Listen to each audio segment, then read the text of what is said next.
Herzlich willkommen. Welcome to the Chair of Production and Resource Economics. Come in.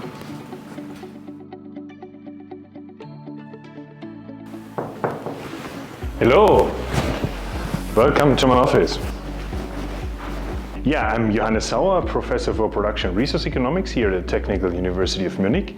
I'm an agricultural and resource economist, and we try to improve the world by economic research, by informing policy and management about how to more efficiently and more sustainably use resources, producing food, producing other products.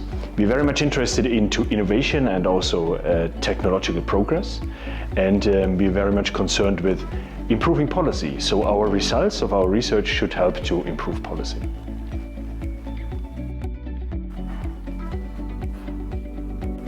Hi, my name is Roberto, and I'm a PhD student at the Chair of Agricultural Production and Resource Economics. Today, I will show you around our group.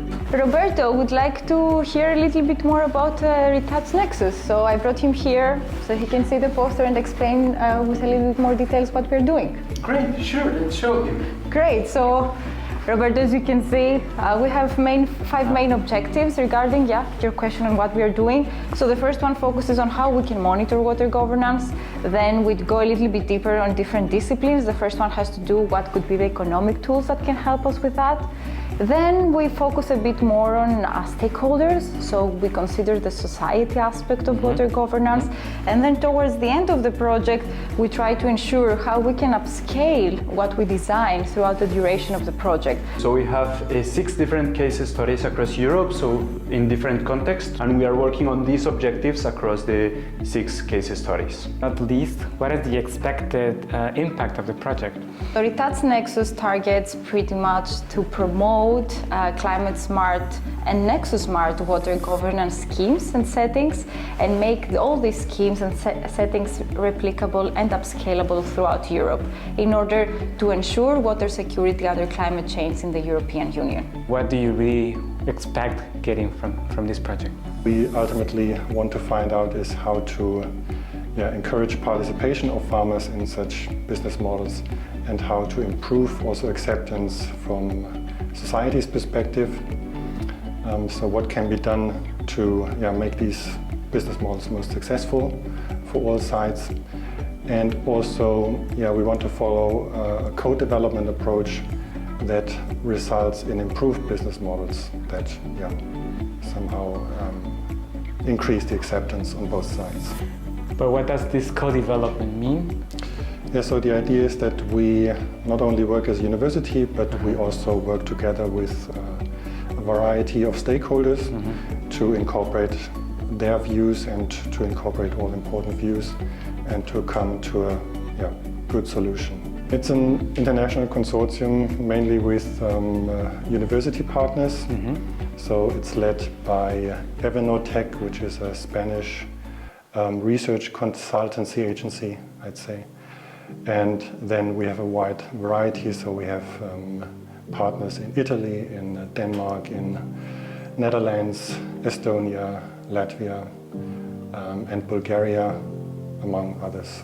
Well, that's very international, quite mixed. Yes, it's quite interdisciplinary, so we have scientists from the soil sciences, also from the social sciences like agriculture economists as us, and also from the field of geography. So it's a quite interdisciplinary working group.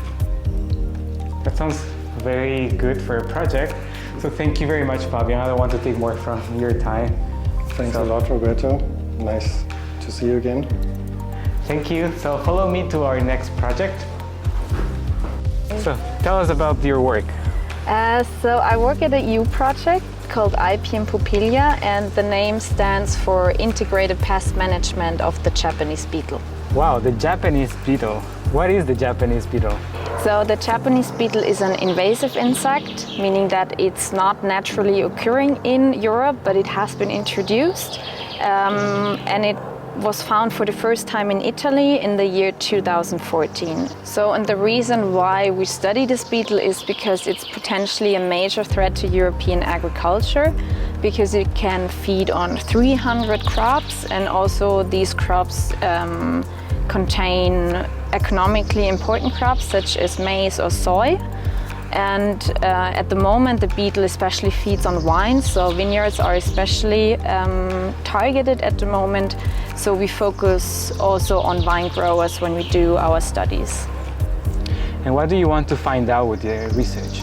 So the TUM team tries to find out how the beetle already affected farmers in Italy. And also we want to find out about potential damage costs in the future in case the beetle further spreads to other European countries. And then we're also interested in pest management approaches used by the farmers. And for example, we conducted a discrete choice experiment where we want to find out farmers' preferences for biological control versus conventional chemical pesticides. So you're working for a project called Grassworks. Exactly, yes. What is this with this name? What is Grassworks about? Yeah, at the end of the day, what we want is to establish species-rich grassland area in Germany. And why is grassland restoration important? That's a really good question, Roberto. A large share of agricultural land that you see is grassland area, approximately 1/3 in Germany. And it's an area that is very species-rich. It's sometimes even compared to rainforests when it comes to species richness. And at the same time, it's also one of the ecosystems that is at the moment facing loss in species richness and also species abundance. So Caroline, you've been working on this project EFFECT now for some time. So tell us a bit about the project. What is it about? What are the main goals? The objective is to try to find how different contract or incentives designs can be designed to induce farmers to provide environmental service in agriculture. So far, after collecting the data, how was it, the results you have so far? Which incentives work better? So actually we compared two types of incentives mainly. One type is called action-based, and in this type of contract, farmers are paid for implementing specific practices, and then we compare it to another type of incentive that it's called result-based, where farmers are paid for results, so for some type of biodiversity outcome. And what we found, so some preliminary results, is that obviously the result-based scheme link the payment to the outcome. So they are really attractive for some type of stakeholders and for some type of farmers also, especially the ones who are more sensible to environmental topics. But there is some trade-offs also in producing these results and on the same time be able to produce agricultural outputs, in our case, milk. So you mentioned milk. Does it mean that you're working with dairy farmers in effect? We are looking mainly at dairy farmers because we focus on Bavaria, and in Bavaria dairy is a big part of the agricultural sector where it's particularly important, and in particular we look at biodiversity in grasslands areas. So grassland is mainly managed by dairy farmers. So Karina, tell me, what are you working on at the chair? So I'm working in a project called Biodiversity in Arable Land. It's a project about Bavaria, so only the federal state of Bavaria is involved. Sounds like a very interesting project. What is TUM's role in the project? So the project is divided into two parts.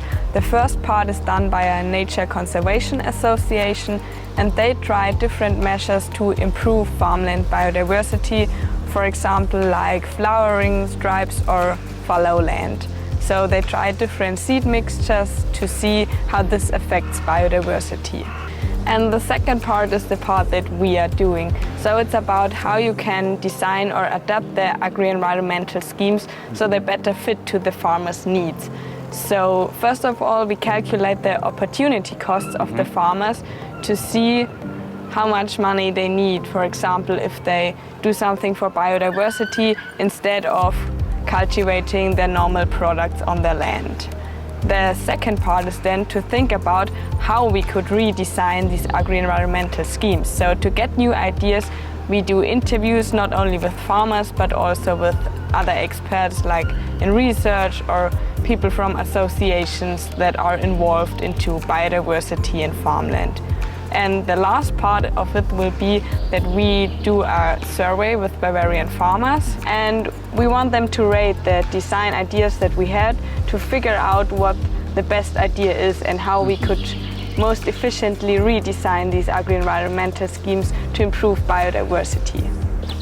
So I hear you're working for the In Cities Food Project. Tell me a bit about it. Yes, sure. So the In Cities Food Project is a quite new project that just started in early 2023. It has as its aim to improve food and nutrition security in urban city regions in Africa.